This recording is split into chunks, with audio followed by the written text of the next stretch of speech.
Welcome to the Point Noted podcast with your host, Johnny B, and co-host who shows up whenever he wants to, former NFL player, Rashad Barksdale. It's raw, unfiltered, and no topic is off limit. We talk sports, entertainment, culture, and a whole lot of random shit. Let's get to the point. Welcome to the show, ladies and gentlemen. This is the Point on That podcast, and I'm your host, Johnny B. And today we have a special guest in the house. I am talking to Jess Scarane, and she's running for Senate in Delaware. Hey, Jessica, how are you? Johnny, can I stop you and just say my name differently? Absolutely. I'm sorry. Go ahead. I should have said it beforehand. It's Scarane. Scarane. Yeah. Okay, so Jess Scarane. All right, I like that sound. Yeah. I had expectations I was going to butcher it, but I know. It's so common. Right. I'm glad you corrected it. So it's Scarane. So for the rest of this conversation, I should be able to say it the right way. Yeah. Right. So, all right. So how you doing today? No problem. I'm good. I'm so grateful that you invited me on. Absolutely. Thanks for making the time to join us. We're not the big guys, but we are out here trying to make a difference as well. Yeah, and every show, every podcast, YouTube channel, whatever, they all have their own audience, and I think it's important to have as many conversations as we can with different groups of people, and I always end up coming out of these things learning things as well, and I think that's incredibly valuable. Oh, it's very nice, very nice. So you are running in the state of Delaware. What got you into wanting to run? How'd you come to that decision to run? Yeah, well, I think I say a lot that it's both a decision that I came to over a long period of time and then kind of quickly. I've lived in the state of Delaware for 10 years, and I grew up in upstate New York, but I met my husband who's from Delaware in college, and we decided to build our lives here. Okay. And when I got here, one of the very first things I tried to do was to build some community, to find some community that I can be a part of and help give back. So I focused on volunteering, and I focused on volunteering in education and in tutoring and mentoring, and focusing on teaching third graders and helping them with their reading. After I did that work, I joined another nonprofit that's focused on advancing the rights of women and girls in our state, in our country, and delivering programming to girls who come from under-resourced neighborhoods to ensure that they're getting the education that they deserve and the confidence that they deserve to face the world. And I joined the board of that organization. And what I think what it was so difference making for those experiences is that it gave me an opportunity to see that when you give people the individual attention that they need, when you find out specifically what is holding back this student or this person, and you give them that attention and you fill that gap for them, they can absolutely flourish. But that happens so rarely right now. Like, we see this attempts at one size fits all when it comes to education, when it comes to our social services. And I started to want to say, a lot of girls are coming through the door and they're getting this programming and we're helping them, but there's always another girl ready to come through the door because we're not addressing the fact that those neighborhoods are still under-resourced, that they're still seeing trauma every day, that there's still so much gun violence in their neighborhoods. So I started really wanting to affect the root causes of these issues rather than treating the symptoms that we see. So that was sort of the change that was building in me over time. And what really flipped the switch for me was knowing that I had a really strong team behind me, like kind of a group of people that came together to say, we know how to do this and we can do this. And I'm running against, our current Senator Coons, and Chris Coons, who continually made decisions to vote for and confirm Donald Trump's extreme judges who are going to roll back women's rights and civil rights. He has confirmed Trump cabinet members who are currently, the Health and Human Service Secretary, who he lobbied for, encouraged other Democrats to vote for, has completely failed us in his response to our current public health crisis. And that unwillingness to stand up for democratic values and instead constantly focusing on how can I compromise with the Republican Party and these right-wing extremists without taking into account who that compromise really hurts, those are the things that really pushed me over the edge and got me into this race, because I really believe that in the wealthiest country in the world, there's just absolutely no reason to have people struggling the way that they are. Yeah. Too selfish, right? Our government as a whole, we're too selfish, because if you're doing well, why do you care about somebody else, right? That's exactly why we are where we are. I think with a lot of things, with economics and racial injustice, all these things, because if it doesn't affect me, well, I don't care. You on your own. So, and we'll get into the racial issues, but you mentioned, like the health cares and health services. Do you think we have a chance of eventually getting a Medicare for all? I think we have to. Is that it? Okay. I Why do you say absolutely think we have to, because we have such a broken system right now. We are throwing that money at it to pay a middleman, a private insurer, to make a decision about whether we get the healthcare that our doctor says we need. That's our current system. And it's completely dysfunctional, and it's failing us. We are losing people are dying because they can't get adequate healthcare. And we know how to solve that problem. We know that a single payer system where it's not about access, it's not about insurance, it's not about giving you care based on what you can pay. It's simply about giving you the care that you need. That will save lives, and it will save money. So it's not only a moral argument here. It's also a pragmatic economic argument that we need to make this investment in ourselves, in our country, because I don't believe that we can call ourselves a free, wealthy, functioning country if we can't keep our people safe and healthy. Right. And a lot of arguments is because I have a lot of friends and fans that would tweet or text and say, hey, but how are we going to pay for it? I don't want my taxes to go up. So I think the biggest issue we have is, we don't understand exactly what does that mean. Like, are my taxes going up? Yeah. Am I seeing less on my paycheck? How do we pay for this? So what do you say to folks that are concerned about their taxes going up if we do Medicare for all? And also, what is stopping that from being an actual bill? Like, why do we not have Medicare for all? Like, what is stopping that? Yeah. Well, to start with the first question, or the second question, actually, why are we not there yet? I think one of the biggest barriers to it is the amount of people that we need to vote on it who are taking money from insurance companies and the lobbies that they fund and pharmaceutical companies who obviously don't want to see this change. So we have a we have corrupted Congress, politicians. Exactly. We have Congress who's full of people who are influenced by the dollars that they take during the campaign season. And money. Exactly. And that is why the newest slate of progressive candidates who are running are absolutely refusing that money, because they recognize the influence that it buys those corporate interests, and they don't want to be beholden to it. So I think it's a big issue around getting money out of politics, or at the very least electing people who refuse to take that money. The part about how we're going to pay for it, I usually just stop and say, we're already paying for it. When I have to pay $500 a month to simply insure myself and my husband, we're paying for it. I'm not getting any care for that. That $500 a month, $6,000 a year that I spend, I get absolutely no health care for. Because when I go to the doctor, I still have a deductible that I have to meet. I have to pay for that. I still have to pay for prescriptions. I get discounts maybe, but I don't get any actual care for that money. So we're already paying for our health care. Paying for it.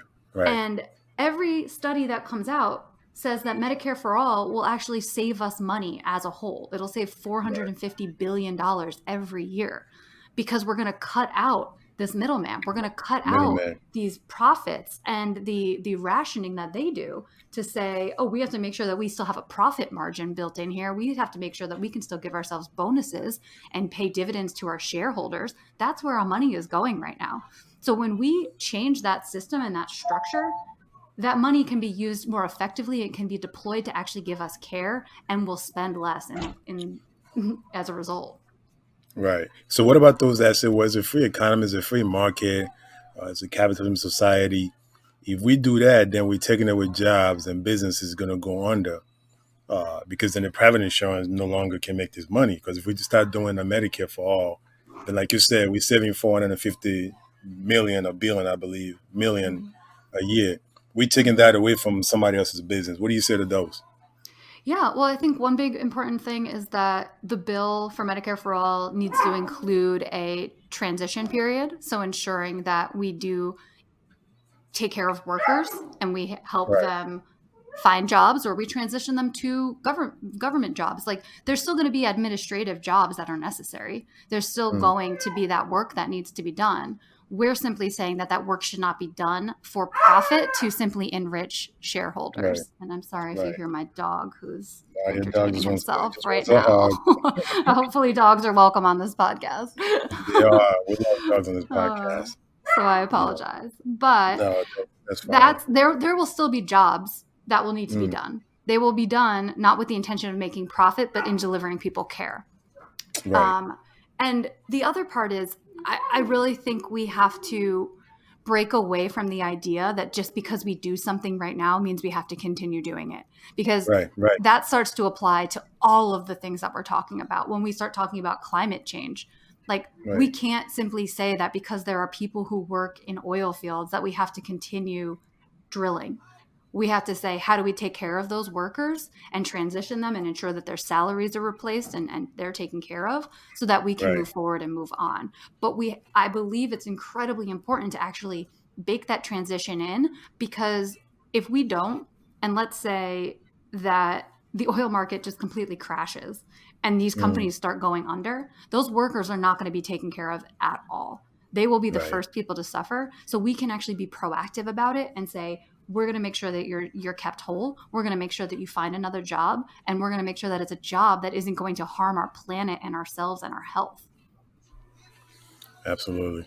Absolutely. I think that would help. So for those who don't understand it, hopefully that just cleared up a little bit for them, and understanding that you're already paying for it, and it's honestly just better. It's better for everybody. Better for you. Better for your parents. Better for your relatives. Right. I think if we take the selfishness out of it, I think we understand that it is the right way to go. So I would definitely have to agree with you on that. Yeah. Um, Well, so and I think a just point there, I'm sorry, I was just going to say, no, like, go ahead. Go to ahead. your point earlier about how we've become a little more selfish and people are sort of concerned about, like, am I taken care of? Then it doesn't Right. matter what else is Mm-hmm. happening to somebody else. Like, there's a little Yep. bit of that in the healthcare system, because you'll get people who say, well, I have good insurance, so why should I Mm-hmm. want to change? Which I And want to change. well, the problem with that is you could lose that insurance at any moment. 40 million Right. people who just lost their jobs unexpectedly are dealing with that right now.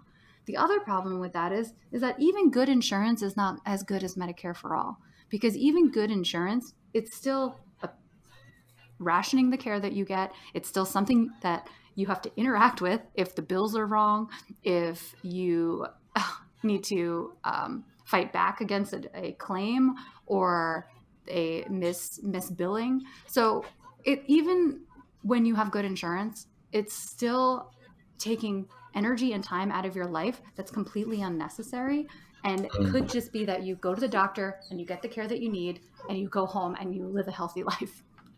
Right. Right. Absolutely. Absolutely. Let me ask you this: going back to the state level, you run it. You have Chris Coons out there, and you mentioned him always signing everything the president puts out there, either it's good for the people or not. So, how's your campaign doing fighting against a guy like that? Obviously, he's got the money, he's got the backup of more bigger, powerful support.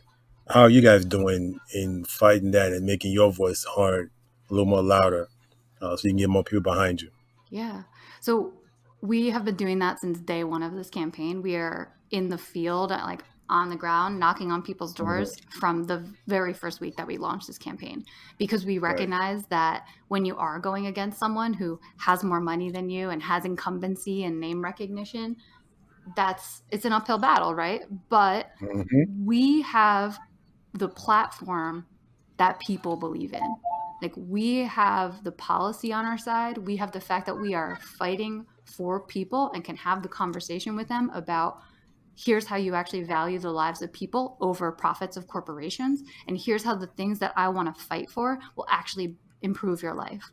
You know, talking to a woman who pays $600 a month for her health insurance, even though she only makes $40,000 a year, I can tell her directly how her life is going to be better.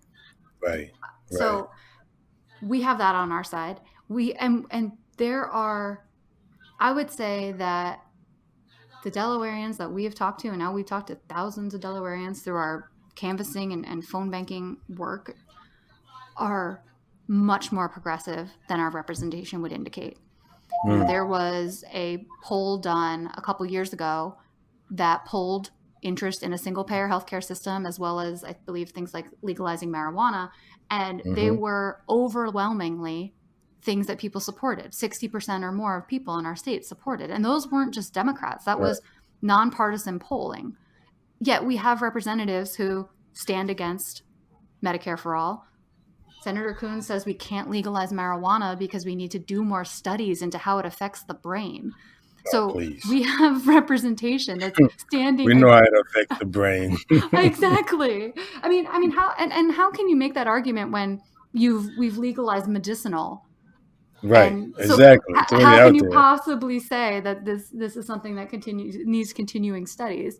But that's just a delay tactic, and we know that. Of course, and I don't understand that at all. It's, you know, what's the delay? And it's one of those things, along with, and I know you're in support of decriminalizing sex work as well. And I'm a big fan of that, because I think we should just legalize it and control it.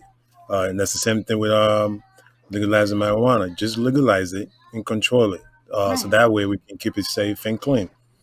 So I never understood how some states has it and some don't. Exactly. And it's a real, you know, we spend billions of dollars enforcing marijuana laws and arresting people and ticketing them and putting people in jail, when we could actually be creating a multi-billion-dollar industry around it. So it is completely backwards what we do when it comes to marijuana. But this is a perfect example of how our representatives in Senator Coons stand against the will of the people. So I think that we have made such an impact on people by actually fighting for the things that they already believe in. And the work that we're doing, like, we are phone banking 9 hours a day, every single day, ever since we can't go canvassing anymore during this pandemic. And we're getting quite a bit of positive support on the phones, because people recognize that we can have a better world. They particularly recognize it in response to this pandemic. You know, they see that if we had the policies that I'm saying we need to fight for in place already, people would be in a much better place. If we had universal healthcare, if we had universal sick leave, if we had things like basic income, like a stronger social safety net, then we wouldn't have so many people who are falling through the cracks on a regular, normal time, which is, you know, unacceptable as it is. And we wouldn't have so many people who were feeling completely unstable during this public health crisis that's unfortunately also turning into an economic crisis. It is. It really is. And, you know, they always say money is the root of all evil. And I like to counter that by saying, no, the lack of money, you know, is the root of all evil, or getting too much money. Because if you look at it, you know, when you elect the officials and they get into position of power, then they change from, I'm working for the people, I'm here to make change. Because like you said, once money starts getting in your pocket, then your vote, your conscience, and how you lean when you vote changes towards the money. Yeah. Right. Well, So it that depends goes on to who you hear from, right? Like who influences you. You can't deny that the people who you surround yourself with influence you. And absolutely. when you are taking corporate money, that's who you're spending your time with as well. And it I think we see how it clouds the vision of a lot of our representatives, where they don't seem to have a perspective on what it means to get to the end of the month without enough money to pay all your bills. And you have to make decisions between food and rent and medications and the things that you need, every single one of them. But you Right. have to And make that's these a problem. choices.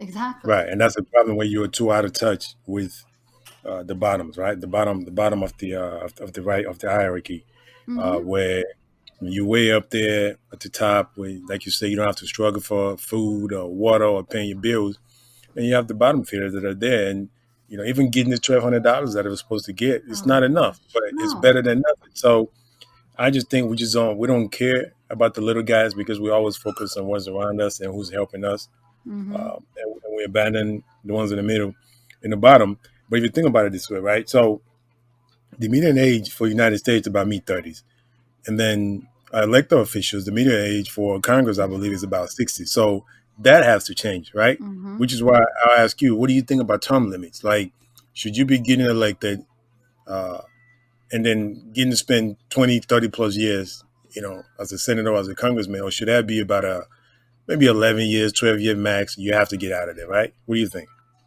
So term limits are actually something that I am not a fan of, because Okay, what I think could actually end up happening is that we could end up term limiting out people who are doing good work for the people.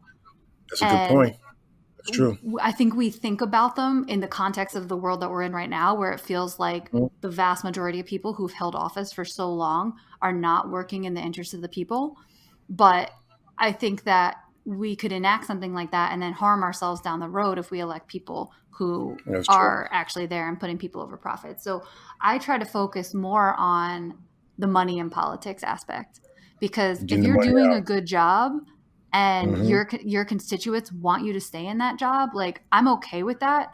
But I Okay. think that I think we could affect more change and get more representatives in office who actually will do the work that we need if we focused on ensuring that elections are publicly funded and that there isn't this corporate influence of money. Because really, things have really gotten worse in our country since that has Yeah. taken over. And I think that's Right. the issue to really focus on. But you're right that age is certainly, I think, an issue. I think what we've Mhm. seen is that there are a lot of people who have been in power for a long time and held on to that power and failed to build up the next class of Okay. the next generation. And that's really Right. where I think the failure is. Like, it should be about how do you use the power of the seat that you're holding to recruit new candidates, Mm. to ensure that we're not just letting people who aren't acting in the best interest of their constituents sit in seats. And I think Right. that's what's happened a lot. Um, and I think we have to make sure that, like, we don't. I think like things like primaries should be encouraged. Right. Some people push back on that and they get really worried that, like, you're going to harm the eventual nominee. Even if you lose, you're going to have brought up all this bad stuff about the nominee. And it's like, this is the democratic process. This is how we ensure we Right. have the strongest nominee. And this is how we Absolutely. ensure that the people in our state or whatever the jurisdiction is are represented by someone who shares their beliefs. So Right. that's where I usually end up. I think I'm more focused on, like, The right how do people in we there and get money out of get there. people in Right. there, get money out of there. And, Right.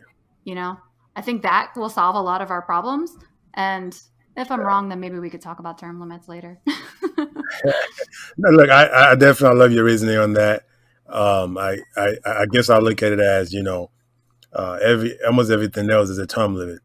Yeah. The most powerful position, you get 8 years max and you're out of there. I guess I feel like those Congress and senators as well. They should get maybe another uh, at the most get two presidents that runs two full terms, and I think Mm. after that you should make enough changes that someone else can come in. Because then if you are corrupted, which when you've been there for a long time, most of the folks that are in there for a long time are corrupted. So I guess that's what I'm looking at. Yeah. Because when I look at I look at Graham and McConnell, and I'm like, they have so much power. They're just being mute and just basically just use his sounds alone to kind of support what the Yeah. president is doing. And I have a Yeah. problem with that because I think they should be speaking out. Yeah. a little No, more. you're right there. And I think that also goes back to not so much in the Senate where it's a statewide, but when you're talking about Congress people, how Hmm. are when you end up with situations where their districts get redrawn in a way that makes it virtually impossible for them to ever lose, Right. when there are a lot of things that I think go into the ability for someone to sit in a seat even though they're not delivering for their constituents. um, and I think those are almost the places where I want to focus first. Right. Right.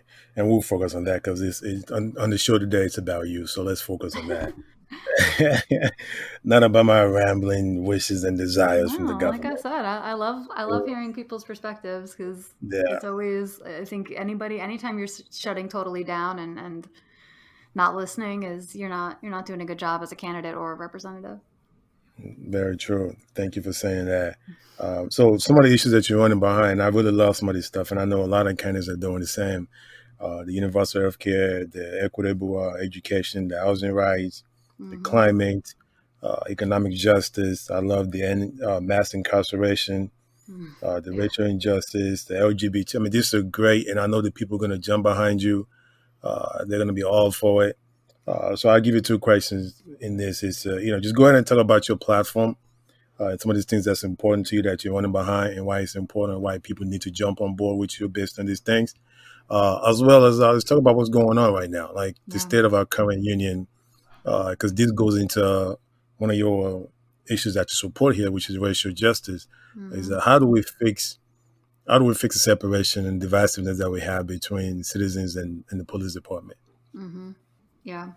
So starting with the kind of key parts of my platform, Right. you listed a lot of them, and I care very deeply about all of them, but I do I think we know. have about what's the count on there? Like I think there's like 14 or 15 like key issues. So I usually try to focus on a handful or so, and those are really universal healthcare. Like I said at the top, Hmm. we need it. It's not a debate for me. Absolutely. Something that a couple of things that I focus on that I think a lot of other candidates don't as much are equitable education. So Mm. this is incredibly relevant in a state like Delaware. Like we have really unequal schools. We have what's called a choice program where parents can choose to put their kid in a school, either in a different school in the same district or into a different district, that really has been used predominantly by whiter and wealthier families to choose their kids into a quote unquote better school, and has led to a lot of segregation in our schools. We still have segregated schools in Delaware. And Wow, I did not we've know that. no, I mean it's not by law rule, right? But it's done effectively because of the way that people are allowed to move their kids around. Or Very people will true. pull their kids out and put them into a charter, or they'll pull them out and they'll put them Right. into a private school rather than go into our neighborhood schools.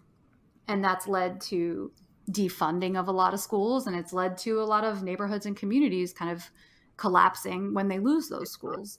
Mhm. And we have a governor right now who's actually fighting in court defending the position that they don't need to deliver an, a guaranteeing education to disabled students. So like we are Mm. in a place where we're being sued because of the failure to deliver disabled students adequate education. So our schools in our That's state crazy. need a lot of help. And I think the problem here is that the federal government has really fallen down when it comes to education.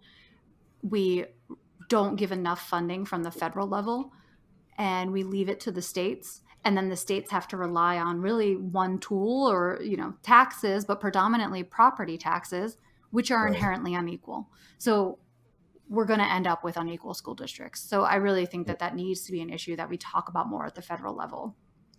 And housing is the other one that I don't hear as much from other people. Like I absolutely believe that housing is a right, and we should be guaranteeing housing to every single person in this country. I talk a Right. lot about how the estimates to end homelessness, the estimate is that it'll cost $20 billion. Well, Okay.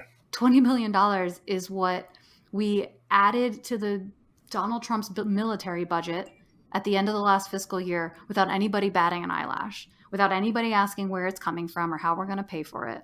And Mm. so this is what I'm talking about, like when it comes to priorities. And I think we absolutely need to invest more heavily in federal housing programs, passing tenants' bills of rights so that tenants have more rights in their relationship with a landlord, and ensuring that everyone has stable housing. The other ones that I talk about primarily are combating climate change. I believe we have to sign on to a Green New Deal and completely transform our energy system and end our dependence on fossil fuels, and include a federal jobs guarantee in that bill so that we can put to work anyone who needs a job doing the work that we need to do to rebuild our infrastructure in our country. Right. And then the last two are really economic justice. No one in this country should be too poor to live, and yet far too many people are right now.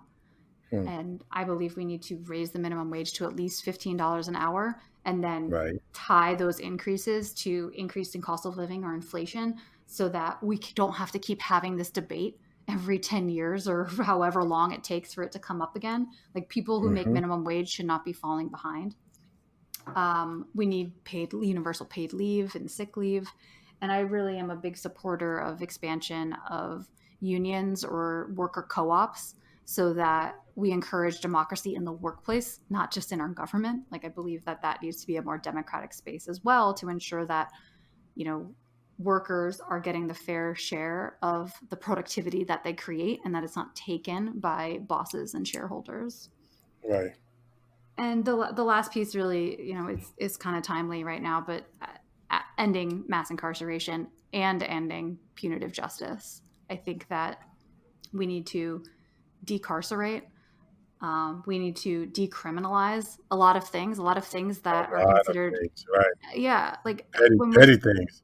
Yeah, petty things, exactly. Things that are nonviolent, things that are really just create more ways for people to potentially interact with police rather than. Oh, sorry. Hold on one second.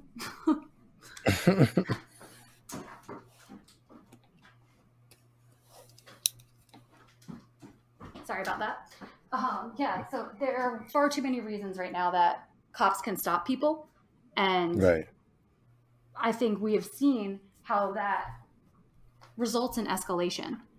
When you see things like people getting pulled over for a taillight and it ends up a police shooting and they end up dead. Right. Like, that is and the pullover is not, but the pullover is not the problem though, is it? Is the interaction that follows the pullover, right? Because I don't have a problem being pulled over a broken tail license. That's part of the law. But I think the problem is the way we interact, right? Isn't that it? Yeah, I think that's part of it. But I also think, like, what's the real harm in, what do you really need to pull over somebody for a broken taillight for? Can you get their license plate and send them a ticket or send them some sort of summons to say, get this fixed? Like, I think there are ways that we need to look at I think we have to reimagine what policing is, frankly. I think that this idea that, the idea that police exist to kind of protect and serve our communities has really never proven itself to be true. When they're always on edge. So. And it historically and continues to be much more about controlling certain low-income or Blacker and browner populations, and not those neighborhoods, those communities do not feel protected. They feel surveilled. They feel watched and constantly harassed. And that is the exact type of thing that we need to be changing. And I really think that it's interesting how, in light of, the last couple weeks with Ahmaud Arbery and Breonna Taylor and George Floyd, how the conversation is really shifting, and people are not calling for body cameras and accountability. They're saying defund these departments because they don't deserve the dollars and the investment that they're getting. Because what we actually see is that the neighborhoods that have the least crime are the neighborhoods that have the most resources. Right. Like, there's not a correlation between policing and crime going down. We see that in the city of Wilmington, where I live, and here in Delaware. There was a study that was done last year, and Wilmington is spending more per capita on policing than any other city that was in the study. However, we don't have good outcomes. The crime has actually increased as our spending has increased. So what does Really? that tell you? It tells you that investing in policing doesn't actually lower crime because we're not addressing root cause issues. When you Right. defund the schools in these neighborhoods, when you don't give any sort of community, when you defund the community centers, I mean, these are the things, like, I talk to people. When you canvass in the east side of Wilmington, it's almost impossible to go a shift without talking to someone who's been affected by gun violence, either because they lost a son or a father or a husband or a cousin, whatever it might be. And they call for the things that they know will make this better. And it's not more policing. It's actual investments in their communities, like the schools, like the community Right. centers, and Right. like having actual job prospects and wages that you can actually survive on. Because who can fault, I talked to a guy once and he's like, who can fault one of these teenagers from selling drugs or getting involved in selling drugs when the other option is to make $9.25 at McDonald's? Like, if you really need to support your family or yourself, or maybe help your mom with the rent, like, you don't see any sort of economic hope from the jobs that are available to you. So Right. how can you actually invest in these communities? Well, you can do it by saying they deserve more than living under a police state. And I think that is the conversation we need to be having right now. We have to be talking about demilitarizing the police, the equipment that the police have. I mean, we have local police departments that have military grade weapons, military grade like tanks, and yet we can't make sure that our kids have textbooks that are up to date in school. We're in the middle of a Right. public health crisis, and we can't get protective equipment to doctors. Like, what are we doing? So Right. Our priorities. Priorities is definitely not what it should be. exactly. So I really believe in demilitarization from the stance of like taking that equipment away. It doesn't belong there. Right. It clearly has an effect, much like we were talking about before with like the people you surround yourself with, that it influences you. When you give a police department military grade weapons and equipment, clearly it results in them thinking they are an occupying force in the communities that they are Right. meant to serve. Right. And that is what is leading to these escalations and this violence, like seeing themselves as, punishers of these communities, not protectors, and not being there to keep people safe. They're there to try to like catch crime, but it does not. We've shown it doesn't work. Like I said, in our city, like, it hasn't decreased crime at all. Right. And I think one of the issues that we have is the fact that we can't get a sit down. Right. I feel like we need a sit down between the police department and just the citizens. Right. The Black community, the minority community. Just let's sit down and just look at them and look at each other and say, okay, why do you hate us? Why are you afraid of us? Why do you have to be extra aggressive? Why are you killing people? Why are you shooting? I think we need to have these conversations. And then, because honestly, there's something there that I think we can learn from the police department because they won't tell us about it. Right. Right. Exactly. Why? Right. Like, are you teaching them these tactics, or these guys just, have hatred and aggression in their, inside of them that are just carrying it out. I mean, there are consultants who exist who were either former military troops or whatever their background is, military backgrounds, who now have made jobs as consultants, consulting police departments, telling people how you take this militaristic attitude into the neighborhoods that you are policing. So, Right. But you would never know if your city police department has engaged one of those consultants, because none of that is transparent.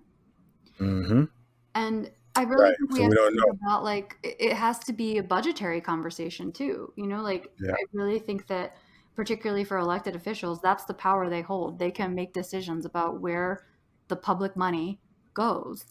Right. And can we put in place like a restriction that says, no, you can't use any of these public funds to buy these weapons of war and these vehicles of war? I mean, we have just last night, like these, I was out protesting earlier in the day. I wasn't out at night, so I only saw video at night. But these massive, like armored vehicles that were just pulled out, running up and down Hmm. the main drag of our downtown area with police and riot gear. And how is that not an escalation? Like, Right. just by being there, just by By looking, being there. you're Right. escalating the situation. And I really just I don't see what function the police deliver that requires that type of vehicle or that type of equipment. And I think it should be taken The away. money. And Right. The money is there, so they're using it. That's what it is, right? exactly. You have too much money, and you feel like you have to spend it so you can get more next year. So you start buying all these extra, Exactly. warfare weapons Right. that you don't need to police. So And the federal government started giving grants so that they could buy it. But to our point earlier, like that's just enriching the same military and defense contractors that are paying to keep the same people in office. Like it's all hmm sort of same game over and over. And what we're failing to actually act on is, how does this affect people's lives? And in a lot of cases, it affects people's lives by taking their lives. And there's just no excuse for it to continue. And I'm looking at this moment we're in right now with hope that we can go beyond conversation and that we can actually go to action. And then and I'm hearing it more. We're hearing demilitarization. We're hearing decriminalization. And the other thing that I talk about a lot is, what are the alternatives to police when it comes to an emergency response? Because mm in Wilmington, the vast majority of 911 calls are domestic issues. Right. That would be Especially better during this served COVID by, time, right? yeah, and that would be better served by a social worker or a counselor. So how do we expand the idea of who a first responder is or an emergency responder is? Because a police officer is not equipped with the psychological and sociological tools to handle Right. those situations. And that's another place where you see these escalations happen regularly. They're not equipped to respond to mental health crises. Like just earlier this year in Milford, Delaware, a man who was having a mental health breakdown called the cops. And when they responded, he was dead within minutes. And he was calling for help, but the response was to kill him. Mm. So I think a lot of people are really getting to the point where they're like, what function are we asking police to serve? Right. And how do we actually how are we get clearer about That's a good that? point. That's And a good question, a good point.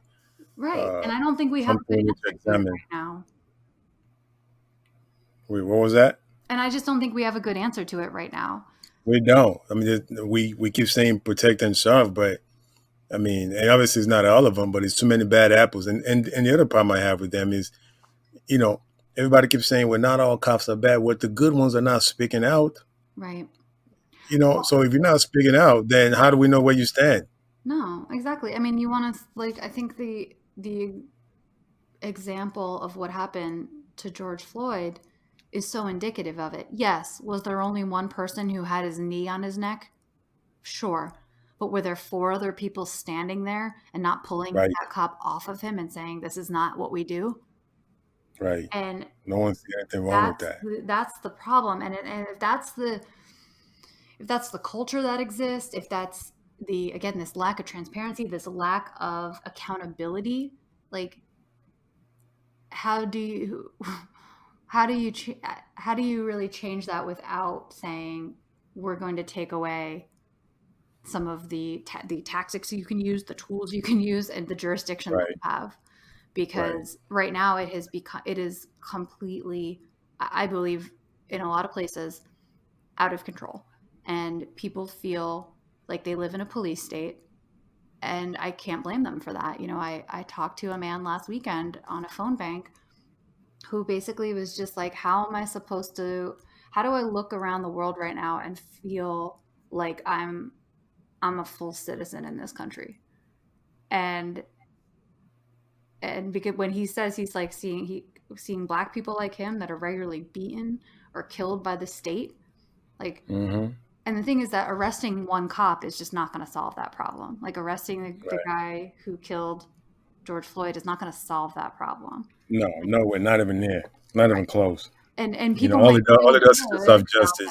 Right. Maybe it's justice for that one incident. And maybe, I mean, arresting him is much different than sentencing or trying them and finding them guilty and sentencing.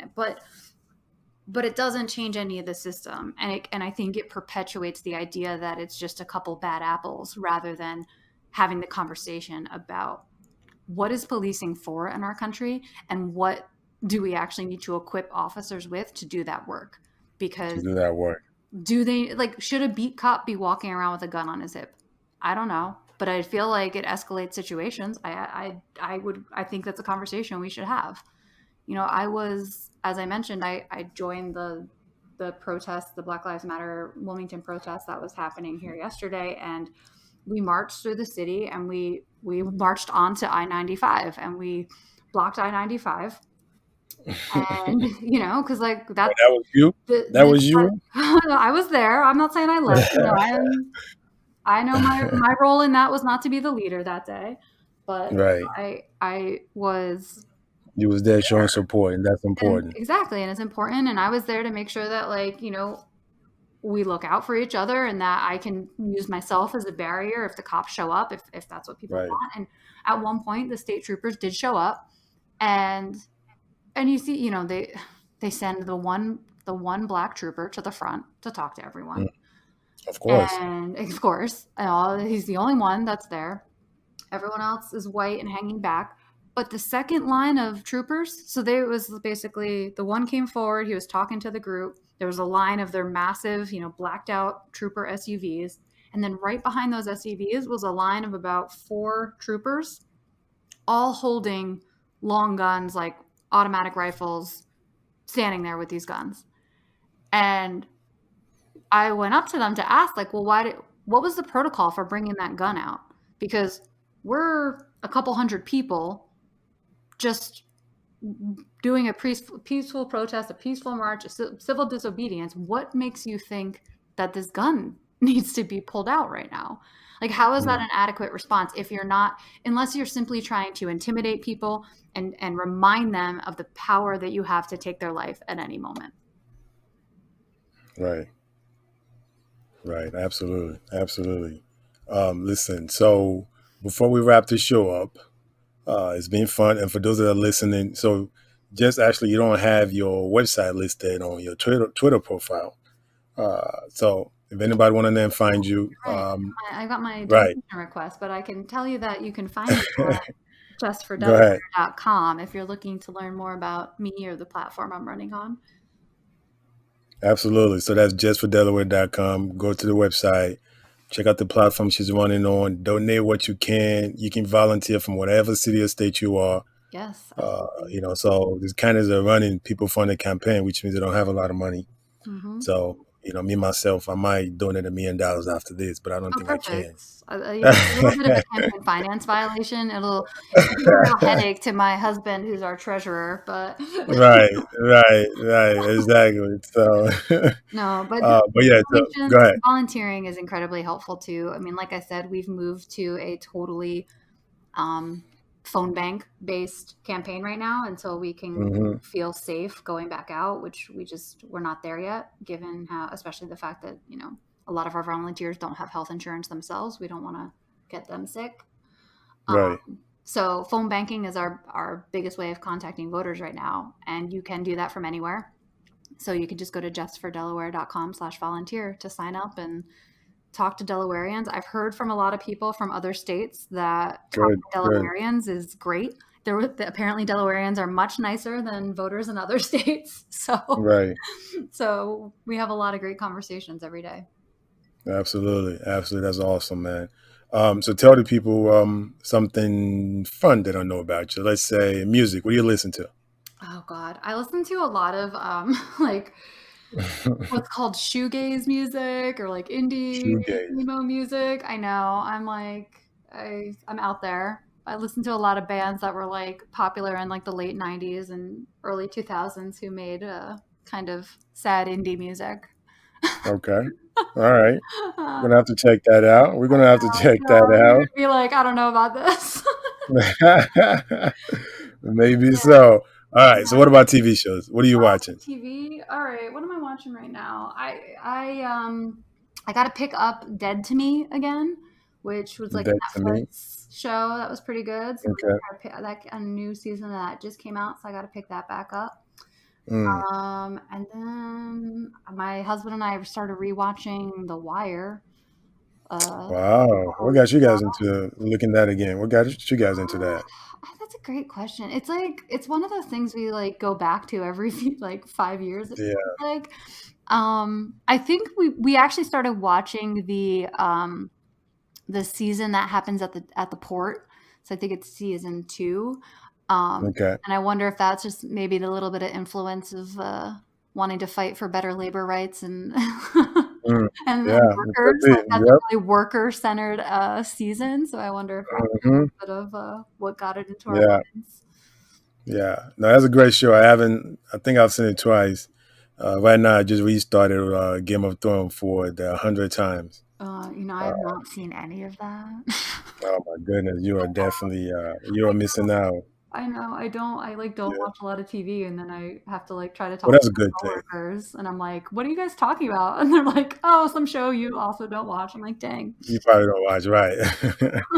Yeah. Well, eventually you'll catch up on, I'm sure. Maybe your next vacation you Yeah, get a chance to catch up exactly. on some TV shows. That'll be great. So, but yeah. No, hey, Jess, listen, thanks for coming by. We really Thank appreciate it. you. Thanks for taking your time out. Yeah, thanks so much for the time. I appreciate it. Take care. Absolutely. You too. You've been listening to the Point Noted Podcast with Johnny B and Rashad B. Follow us on Twitter at PTNoted and Instagram at Point Noted.